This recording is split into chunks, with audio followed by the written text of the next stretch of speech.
The gaming industry is currently awash with HD remasters, re-releases, and just straight up ports between every system imaginable. Much of this is good, giving a new generation a chance to experience classics that were before their time, or giving access to a game that was only available on a little-owned console.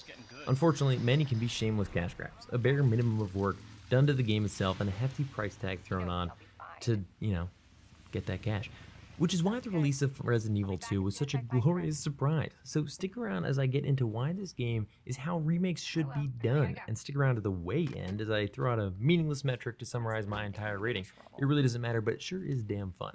So hey guys, it's Untitled, bringing you a healthy mix of videos on new releases and MMOs, and nostalgia trips to the classics that made us fall in love with games in the first place. And this is one of those glorious moments where new release and nostalgia combine into a perfect storm of enjoyment, as we return to the Raccoon City Police Department to battle the dastardly Umbrella Corporation and the forces of evil. Originally released on the PlayStation 1, Resident Evil 2 did a great job of capturing the spooky zombie horror of the first game while introducing new characters and expanding on the lore of the universe. The remake has taken the story, characters, areas, and just all-around essence of the original and remade it into the modern third-person Resident Evil engine. With Resident Evil 4, the series shifted to an over-the-shoulder camera that gave a bit more of an action feel. This was the first to do away with the tank controls that, while some find endearing, and honestly a bit of a source of the tension the games are known for, did keep a great many from being able to play and enjoy the games out of pure frustration. Resident Evil 2 2018, is that actually what we're calling it, by the way? I can't figure out a better way to name it. But seriously, we're just going to call it the 2018 one? Anyways, this latest entry really seems to perfect that over-the-shoulder combat, making combat feel great. But this is far from an action game. Ammunition in Resident Evil 2 is scarce, and the undead, true to their name, are hard to kill and keep dead. You can run through an entire clip in a zombie's face, and unless you get those juicy critical hit head explosions, they'll likely pop up a little bit later. So while the movement works well and the plant and fire shooting experience has never felt more fluid, it's really more of a last resort or a quick distraction. This leads to a constant feeling of tension as you scoot around enemies to save ammo instead of just blowing them away, often leading to risky or backfiring scenarios.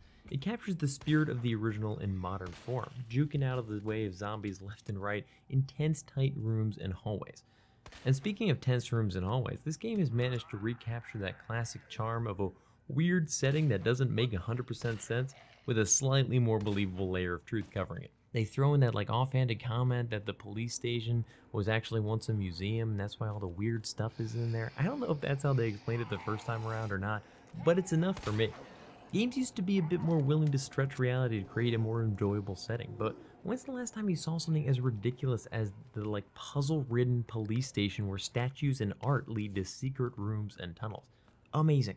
Hunting for specific items and keys is as fun as it's always been, and remembering that you didn't examine something closely to see if it had writing on the bottom or a hidden switch on one side is just cool. I can't tell you how many puzzles I've realized that I could have solved ages ago because one of the items I was holding I had done a full 360 degree workup over, and that's just a cool mechanic that we don't really see that much anymore. Not sure if the original had anything like this, but the map letting you know where items you ran into were by leaving a little icon on the map of an ammo bucket or something else. I mean, that's just super handy.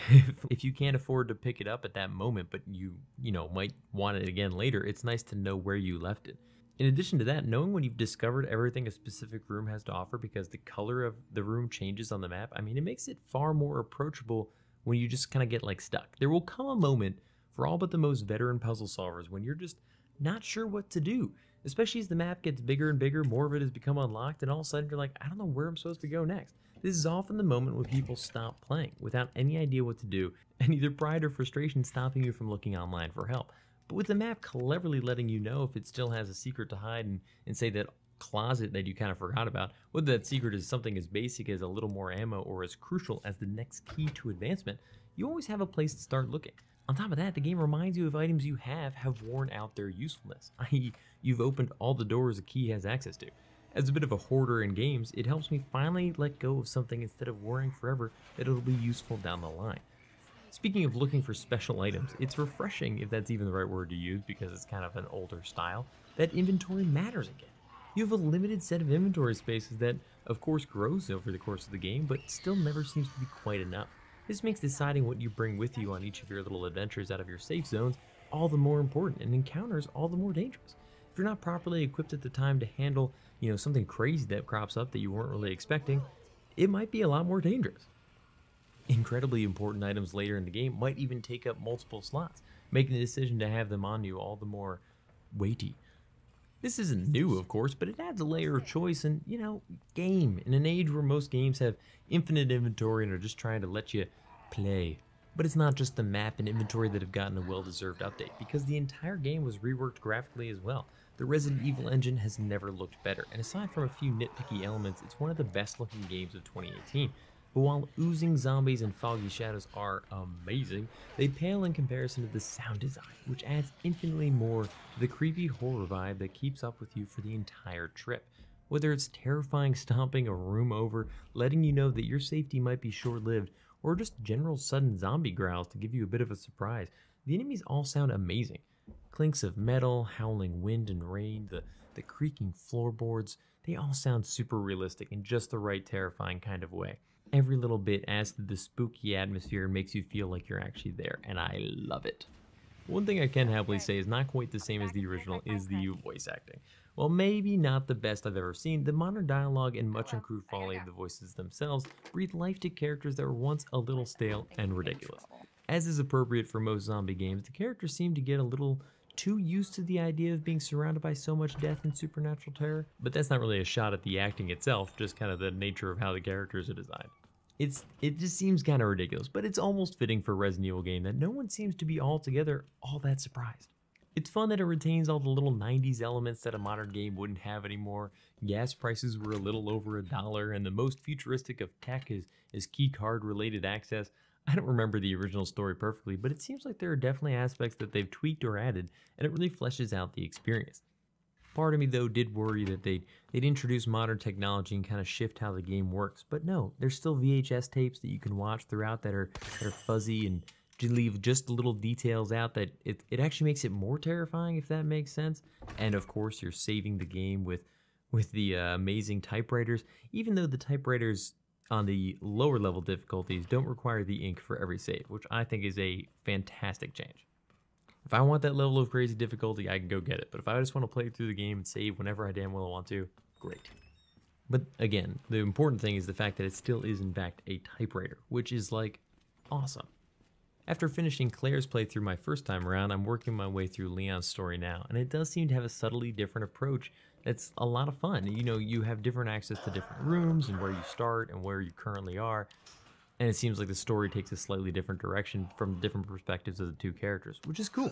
There's a new game plus mode that helps you get right into the action, skipping some of the slower earlier sections that are, kind of meant to show you the ropes before hitting you with the real danger of zombies. I think the original shared both of these elements as well, but it's great to see that they still remain. Sometimes in these remasters, you see little things like that get lost, and both playthroughs as either character are basically identical. The only thing that I think would make this perfect is the inclusion of the original game.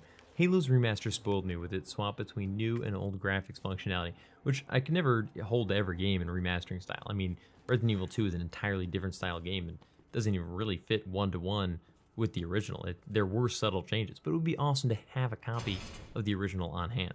Also, some fan-made camera mods that show the camera locked in place, kind of like the classic overhead style in different areas, look amazing. It would have really been cool to see something like that as an official option. But obviously, the third-person camera works great. The game's designed around it. It's amazing. But it would be absolutely astounding to have seen both included. Overall, it really shouldn't be a surprise by now that I loved this game. It was amazing. I couldn't stop playing it. It's hard for me to finish games these days, but this one had me gripped the whole way through, and even got me excited about starting a second playthrough, which is like incredibly rare. If rumors are true that they're giving Resident Evil 3 the same treatment, then I'll be picking it up day one. I can't wait. But as for my silly rating, this one gets Resident Evil 2 thumbs up. It is definitely worth your time if you're a fan of the series, or even if you're not, definitely try checking it out. It's really good. Guys, I'm sorry, that was dumb, but I stand by it. I won't apologize. It's worth every penny. It's a great game. Let me know in the comments whether this game ticked all your nostalgic boxes, and whether or not you'd like to see more reviews or impressions like these. Keep dodging those zombies, and I'll see you guys all in the next one. Peace. Thanks for watching. If you're interested in more videos like this, think about subscribing. And if you already have, don't forget to click that little bell next to the sub button to get notified when new videos go live. Hit me up in the comments with your thoughts on this video, or come hang out and chat with me on Twitch every Tuesday night at 8 p.m. Eastern Standard Time. And definitely look me up on Twitter or Instagram and Hunt for Games to keep up with what else I've got going on. See ya.